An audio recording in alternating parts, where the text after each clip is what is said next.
네, 오늘 말씀은 바울의 마지막 드로아 방문이라는 제목 갖고 여러분과 함께 은혜를 나누고자 합니다. 오늘날 많은 교회가 이게 위기라고 말을 합니다. 또 우리 스스로도 위기감을 많이 느끼고 있는 것 같습니다. 여러 위기가 있지만요, 그 중에서 첫 번째로는 우리 정서적인 위기감입니다. 이 마음의 상태가 많이 지치고 또 언제 끝날지 모르는 상황 가운데서 이 경제적인, 정서적인 두려움들을 우리가 많이 느끼고 있습니다. 또 하나 우리 신자로서의 또 하나 우리의 위기감은 바로 예배에 대한 위기입니다. 어떤 분들 중에서는 다시 이렇게 다 같이 모여서 예배하기를 원하는 분들도 있지만 또 어떤 분들 가운데서는 이렇게 오랫동안 온라인으로 예배를 드리다 보니까 거기에 익숙해지신 분도 있는 것 같습니다. 또 그런 분들 중에서 지금 이렇게 위험한 시대이고 앞으로 코로나가 언제까지 지속이 될지 모르고 또 앞으로 이런 일이 있을지 모르는데 뭐하러 이렇게 불편하고 또 위험하게 이렇게 같이 모여서 예배를 드리려 하느냐 이렇게 반문하시는 분들도 있습니다. 그러면 오늘 말씀을 통해서 우리는 어떤 예배의 자세를 지향해야 하는지 또 이런 코로나 시대에서 우리에게 주는 성경의 위로는 무엇인지 오늘 말씀을 통해 살펴보도록 하겠습니다. 저는 계속해서 사도행전의 내용을 강의하는데요. 지난번 시간의 내용은 이제 사도행전 19장의 내용으로서 에베소에서 했던 그 바울의 사역의 내용이 되겠습니다. 그 19장에서의 내용은 바울이 에베소에서 2년 반 동안 정말 오랫동안 계속해서 복음을 전하니까 많은 영혼들이 회심하여 주께 돌아오게 되었고 심지어 거기서 마술과 미신을 행하던 많은 사람들도 자신의 경제적인 이익을 포기하고 하나님께로 돌아오는 놀라운 주의 역사가 일어나게 됩니다.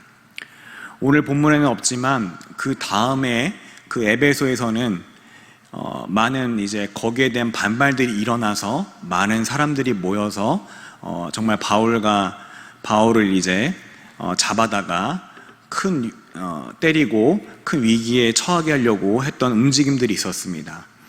그럴 때 한 서기장이 나타나서 그들과 바울의 사이를 중재하게 되고 에베소에서 그런 소란은 이제 한동안 잠잠해지게 됩니다. 오랫동안 에베소에서 사역을 했던 바울은 아마 이때쯤에 이제 이 에베소 지역에서 떠날 때가 되었구나 이런 생각이 들었을지 모르겠습니다. 이 바울은 성령의 인도하심에 따라서 3차 전도 여행을 이제 마치고 이제 예루살렘을 향해서 가려고 합니다. 바울은 에베소 소동이 이제 잦아들자 그곳을 떠나기 전에 자신이 그동안 가르치고 또 여러 가지 말씀을 나누었던 이 제자들을 불러다가 건면하고 그들에게 인사를 하는 모습을 오늘 말씀에서 볼 수 있습니다. 그런 다음에 마게도냐로 이제 떠나게 되는데 이 바울은 1차 때도 그렇고 2차 때도 그렇고 항상 다시 돌아가면서 자신이 사역을 했던 자신이 또 그런 세웠던 교회들을 다시 돌아보고 가게 됩니다. 이번에도 마찬가지로 여러 지방을 다니면서 자신이 세우고 자신이 사역했던 그 교회들을 다시 둘러보고 가고자 했던 마음이 있었습니다. 그래서 먼저 그리스에 도착해서 이제 3달을 지내게 되고 이제 시리아로 오늘 말씀에서 이제 수리아라고 그러죠. 거기로 가려고 하는데 그때 마침 그 유대인들이 바울을 음해하려는 그런 움직임을 바울이 깨닫게 됩니다. 그래서 이 시리아로 가지 않고 마게도나를 통해서 이 시리아로 돌아서 가려고 하는 모습을 오늘 말씀에서 볼 수 있습니다. 그런 상황 속에서 그런 가정 속에서 이런 여행 속에서 빌립보에서 이제 배를 타고 이 5일 만에 드로아에 도착해서 거기서 7일 상대적으로 여태까지 그런 했던 곳보다 짧게 머물게 됩니다. 이 7일 동안 아마 많다면 많을 수 있고 적다면 적을 수 있는 그 기간 동안에 아마 여러 가지 일들이 있었겠지만 또 여러 가지 사건들이 있었겠지만 오늘 누가는 특별히 이 유두고의 사건을 조명해서 깊이 이야기하고 있는 모습을 볼 수 있습니다. 여러분이 잘 아는 그 유두고의 이야기는 대략 이렇습니다. 그 드로아의 신자들이 그 주간의 첫날, 즉 다시 말해서 주일날에 다 같이 모여서 떡을 떼기 위해 모였습니다. 이 떡을 떼기 위해 모였다는 것은 성만찬식을 의미합니다. 지금은 좀 교회 여러 가지 형평상 매주마다 성만찬을 못하지만 그 당시에 초대 교회들은 인원도 적고 또 여러 가지 주의 말씀에 더욱더 순종하고자 그 마음 때문에 이 떡을 매주마다 모여서 떼고 성만찬을 진행한 것을 우리가 볼 수 있습니다.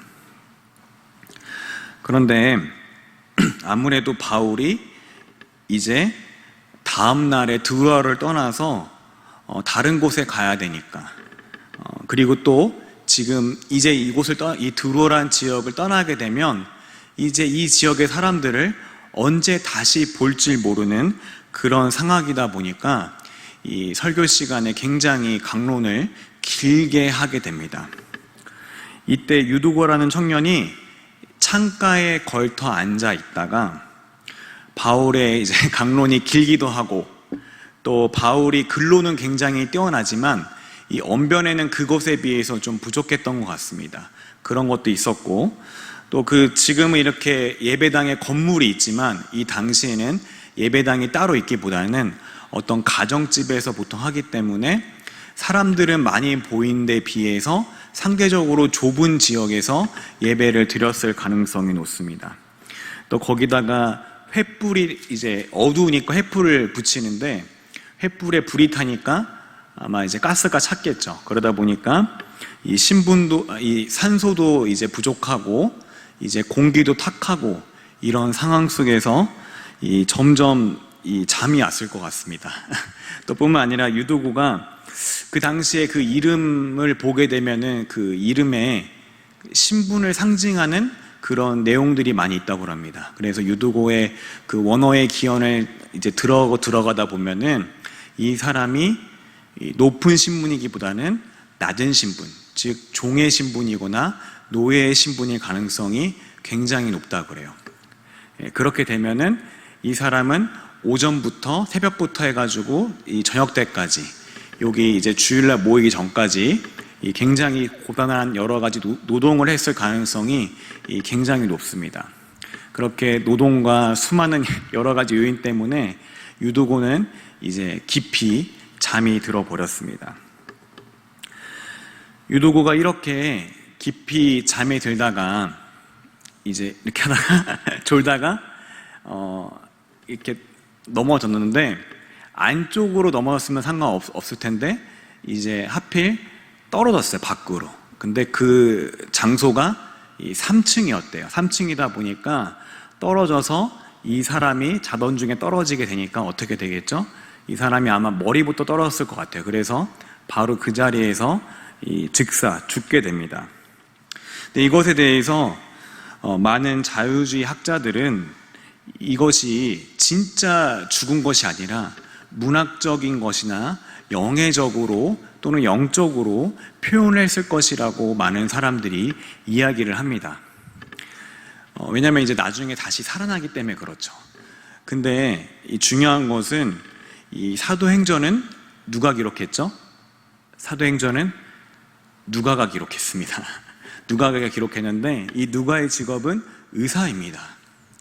이 의사가 어떤 죽음에 대해서 영해적으로, 영적으로 혹은 문학적으로 표현하지는 않았을 것입니다. 이 누가는 뭐라고 하냐면 이 유두고가 떨어져서 죽었다고, 분명히 죽었다고 의학적으로 말하고 있는 것입니다. 그러니까 어떻게 되죠? 바울이 막 강론을 하고 설교하던 중에 그것을 멈추고 유두고에게 다가가서 이제 그를 끌어안고 사람들에게 웅성이지 말라. 떠들지 말라고 소리치고 생명이 그에게 있다고 말을 하게 됩니다. 이 놀랍게도 이 바울은 아마 예수 그리스도의 능력과 이름으로 그 유두고 청년을 살렸던 것 같습니다. 그래서 유두고가 살아나게 되고 다시 그들이 같이 모여서 거기 있던 교인들이 모여서 떡을 떼고 날이 새기까지 대화하며 교제했던 모습을 볼 수 있습니다. 그리고 많은 사람들이 이 청년 유두고가 다시 살아난 것으로 말미암아 많은 위로를 받았다고 오늘 말씀은 기록하고 있습니다.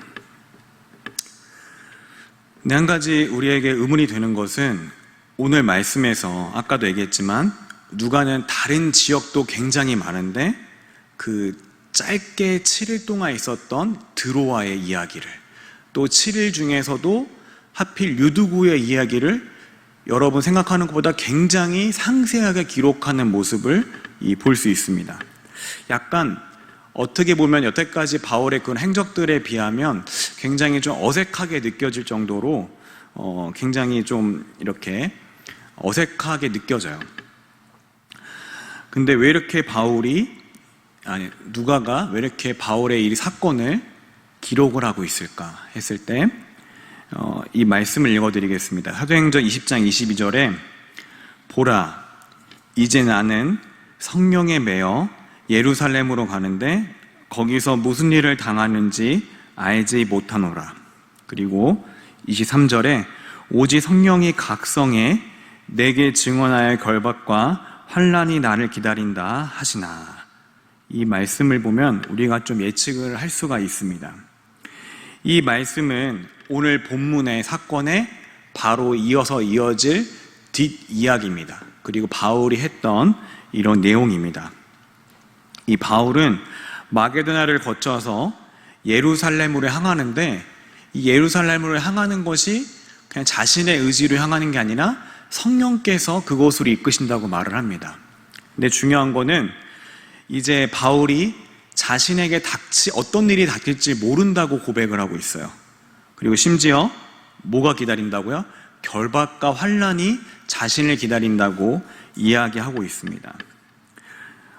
어쩌면 오늘 본문에서 이 바울이 드로아의 신자들과 이야기하면서 이 자신의 어떤 그런 앞으로 닥칠 고난과 환난에 대해서 또 어쩌면 다시는 보지도 못할 그런 이야기에 대해서 이 바울이 꺼냈을지도 모르겠습니다.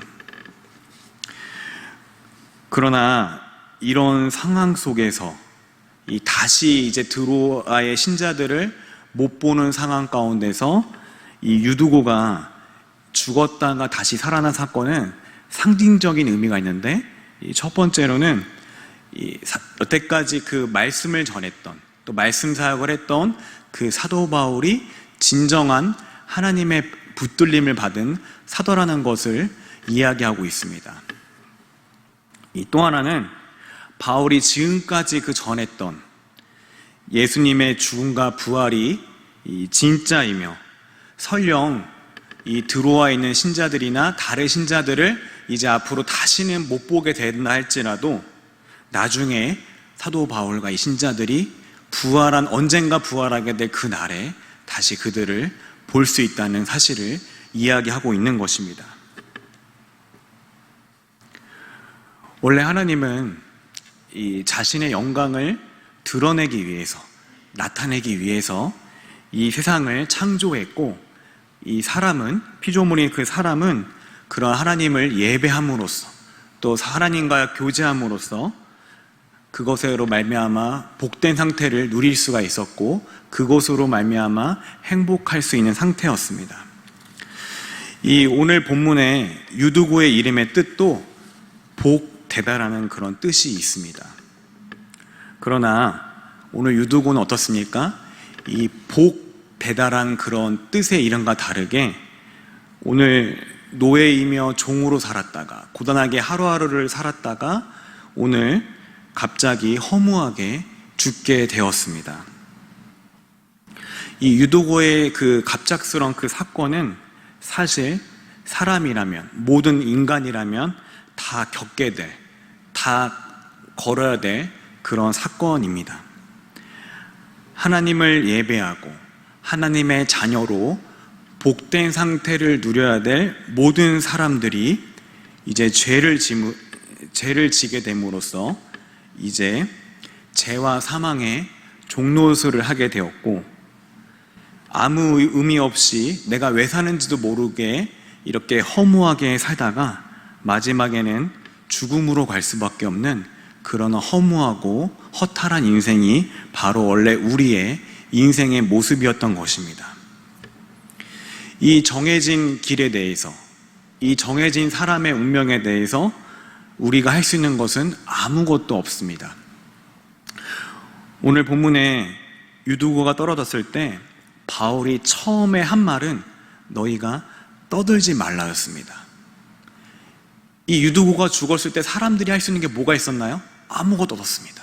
그냥 웅성대고 떠들고 놀라고 두려워하고 어찌할 줄을 몰라 할 수밖에 없는 것이 바로 그 사람들의 모습이었던 것입니다.